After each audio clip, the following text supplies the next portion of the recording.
Hello, everyone, and first of all, would like to express my gratitude to the organizers of this big event, or to the all supporting team. You all guys did a great, amazing job. If to consider myself as a traveler to Pakistan, well, I got the understanding that I will be here less than 10 days ago. Like 12 days ago, I didn't know I will be standing in front of you now and speaking. So my journey went very smooth. So I wish all the travelers, ordinary and medical tourism travelers, to experience such a smooth and pleasant journey to your beautiful country. I'm very honored to be invited here, and why I think I have a rightful honor to occupy some of your time. I'm doing medical tourism for 20 years, since 2006. Originally, I'm from Russia, and I used to work in big international hospitals.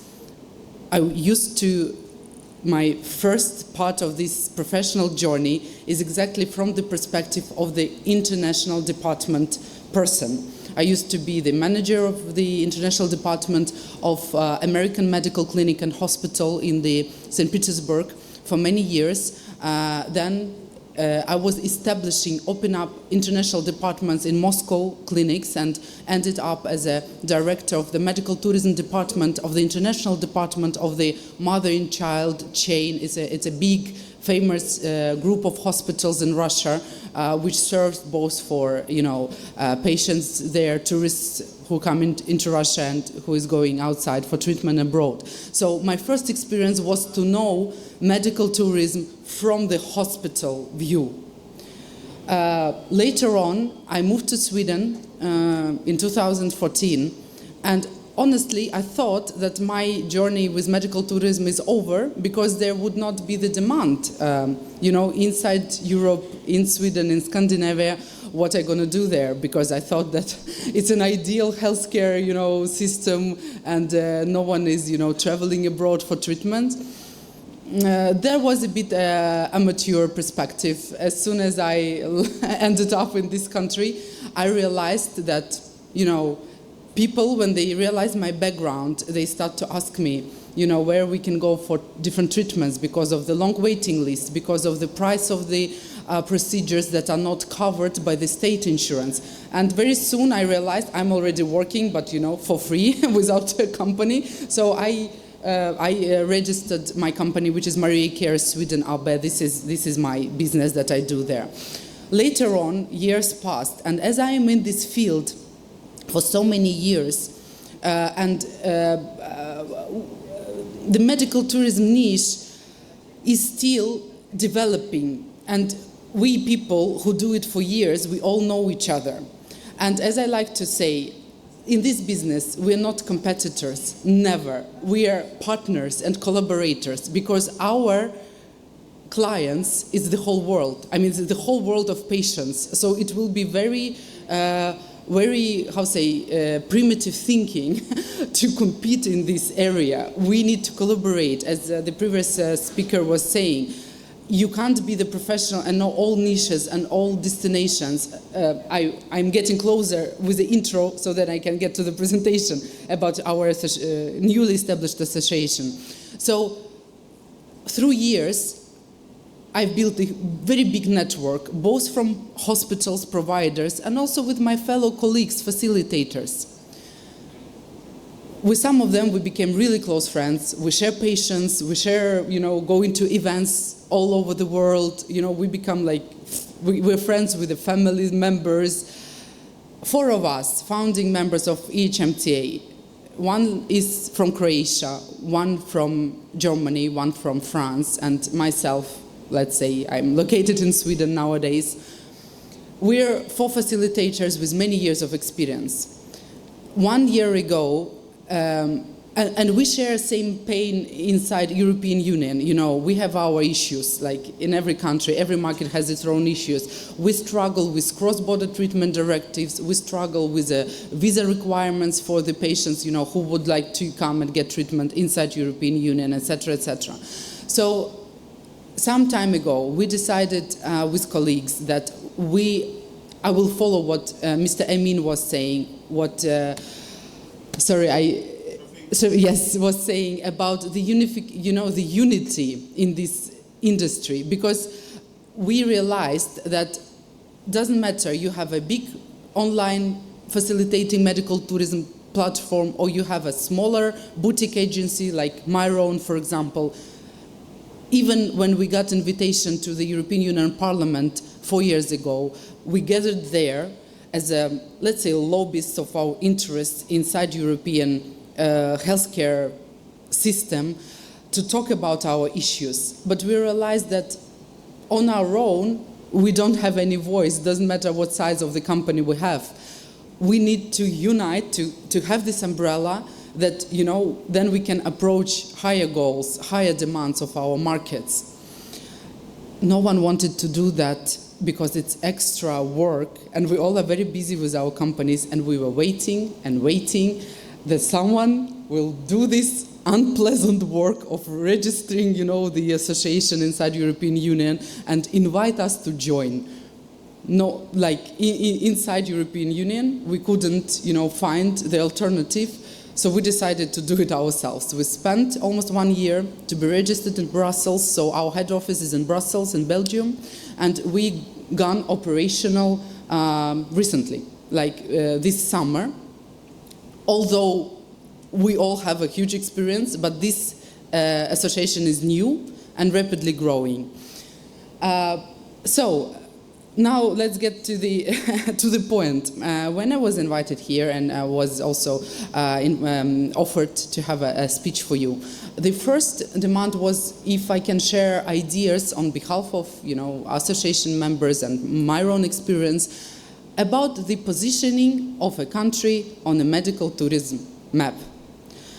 And I came out with an adjustment of this topic for the organizers, because I said, and my colleagues already confirmed that with the previous speeches, there is no one recipe for all the countries. Even inside European Union, for example, why we decided to unite? Because every country do its own agenda. They have their own nuances in regulations, etc. So there is no one single recipe. Yes, some countries can have more or less similar portfolio if we talk geographically wise, but still, it is very individual. So I would like to share the vision of positioning specifically Pakistan on the global map of medical tourism. And if I would like to make it a shortest presentation in the history of medical tourism ever on that topic, I would say only one sentence: get governmental support and money. That's actually the only thing any country needs to be positioned in whatever on the map. That is the brilliant case of Turkey, and my colleagues can correct me if I'm wrong. Again, or get united by your own means, but still look for the support on a higher level if you want to go on a higher level. Of course. But let's unfold that a bit more. So, again, I will repeat already what was said, and this is excellent. That means that we all, thinking in the right direction, and that is a confirmation of our joint experience. That Pakistan is actually moving towards very right direction. So Pakistan already has advantages, and I will repeat them after my colleagues. It's the excellence in many niches that local doctors provide, and actually Pakistani doctors, they're worldwide famous. Myself, in Sweden, when I have a choice of the doctor, I would prefer Pakistani or Irani doctor towards the Swedish one, and this is no offense to Swedish professionals, that is pure mathematics, This is the experience, especially if the doctor is experienced and came already in a, let's say, later phase of the career, immigrated to the Europe. I can understand how many patients he used to have in his home country versus, the local for the small country, That's just about the experience and qualification. Many Pakistani hospitals already are developed in technology. Of course, let's not forget about cost efficiency. This is one of the factors why patients travel for treatment. Not always the key factor, but one of the most important factors together with others. So what should be done to really move forward, to make this tectonic move, towards the development? Improve infrastructure around the hospitals, because medical tourism is not just about medical treatment itself. It's the whole infrastructure. It's about accessibility of the services in different languages, the security, which can be validated by different accreditational bodies, international accreditational bodies. GCI is just one of the examples. There is a number of trustworthy accreditations, and I should mention that actually not the tool to attract patients. Patients do not know. GCI says nothing to the person who has nothing to do with medical tourism, but it will say to me as a facilitator that at least you bothered. At least you bothered to check what international accreditation is, invested, which means you are serious. At least you take it seriously. Setting up the infrastructural zones, medical tourism zones. One of my favorite examples, apart from the Center of Excellence that Turkey has, but let's bring a bit of diversity, because of course Turkey is one of the leaders. Nothing to say here against of that, but from my recent experiences, I traveled to Albania, to Tirana, to explore some also destinations for my dental patients. And by the way, as a professional facilitator, I never send a patient if I haven't been to the facility myself. That made me, to travel the world during last 20 years pretty much. Although my experience is always airport, hotel, hospital, but still I can say that I've been to many countries, many hospitals in many countries. So in Albania, in Tirana, they built the whole quarter of the city is dedicated to one dental hospital concept. So they have dental hospital, hotel, restaurant, different services under the hospital brand. So basically you enter the quarter of the city and you're like in this hospital already. It's very unique, it's very atmospheric kind of experience. So it creates some wow effect on the patients, that it's not just one building, they enter the part of the city, which is the medical tourism infrastructure built for them. That's one of the examples.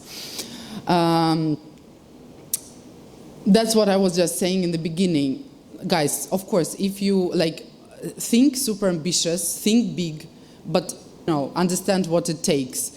And I think these events like that, big events that already were validated by the ministries, as I understood, and got some real validation. That is one of the part of this puzzle. Get more support from the higher authorities. Of course, tourism, medical tourism, everything needs marketing. And again, but I insist that before marketing, the homework should be done. Like when you know that your infrastructure is ready, that you get certain support in many directions, important directions, then it's time for the marketing. And, a lot can be said here. We have now an era of digital marketing, but still we have a lot of professional events that I would recommend for hospitals to go and to meet with facilitators, to meet with insurance companies, global insurance companies, to keep a track on the right events and to be there. Again, for that you need budgets. For that you need the big support, or at least the union. For example, if we take orthopedics, what is the chance for one hospital, even if they are above average, inside their own market? But if you want to grow and go global, you should have, unity of facilities. Then you will be more empowered, both financially and reputationally wise, and then you can go long run and further run. Again, as was already said, and I can totally add to that, niche down, niche down. This is the mistake that is made, and you please don't repeat it. Of course, the appetite is coming when you eat, is growing when you eat, but I give you my own example. I used to, as I said, live and work in Russia. I worked a lot with oncological treatment and with cardiovascular treatments. That was always my favorite. I felt myself like a small part of something very big and important. And I used to work for big hospitals. So that was my niche. I was sending big cases, oncological cases, all over the world. When life brought me to Sweden, I had to swallow this bitter pill. The oncological era is over for my cases because I still have some, but it's not the same flow as when I was working for the hospital in Russia. When I niched down to the demand, but still I didn't want to finish. I tried to finish medical tourism many times in my life. I think I don't have a way out from it. I mean, this is just something that's already like a mission. It's not like a regular job. When I understood the demand of the Swedish market very fast, this is plastic surgery, dental treatment, IVF, orthopedic checkups, and specific cases, that are in demand to be double-checked because of the size of the country, and they just don't know what to do quite often. Then when, Turkey helps, or Germany helps, or hopefully Pakistan will also be on call for that soon. But I had to niche down to be realistic. Of course, I would love to continue with oncology, but this is not my market. It is, well developed and paid by state insurance. No one goes for oncological treatment out of Sweden, only in unique cases. That is a long time to wait, etc. So I took what was there, and succeeded. I can say that because medical tourism is a new thing for Scandinavian market. That's why it's challenging, but it's very interesting to be a pioneer in it. But when you choose your right niche, you have more chances to succeed. So yeah, for Pakistan it can be orthopedic, cardiac surgery, also aesthetic surgeries, dentistry, fertility treatments. You know your market well, and you can make your mind about that. Of course, be safe and secure and work on that precisely. And I think that is very important to be focused on when you advertise yourself for foreign clients, because that's what they want to hear. And that should be verified by, different organizations that it is safe, it is secure to come to Pakistan for treatment. Once people will get there, they will be overwhelmed by hospitality, by everything, but that's as a second part. The first part is for them to come to Pakistan. So, it's quite pathetic, but we always start with, with big ideas, and then, we cut them small and move forward. So improve infrastructure, bring accreditations to your country, build strong partnerships between government and private sector, do the marketing in a right way after the homework preparation is done. Learn from colleagues from all over the world. You don't have to invent the wheel. You just have to adjust the wheel for your market. Everything is done already in this field, and it's developing, and let's work together, collaborate. There's no limit here, absolutely. Just work, just do it as a slogan of a famous company. It is a big elephant, but when you do it step by step with a team, in collaboration with others, it is a very interesting journey, and it is so exciting to see, how people choose your destination above the rest, how they get a good treatment, and how happy they are after. That is a very satisfactory for both parties, for the patients and for those ones who provide this help, and for those ones who assist in the process. So thank you for your attention, and I wish everyone best of luck and ready to help and assist if something is needed. Thank you.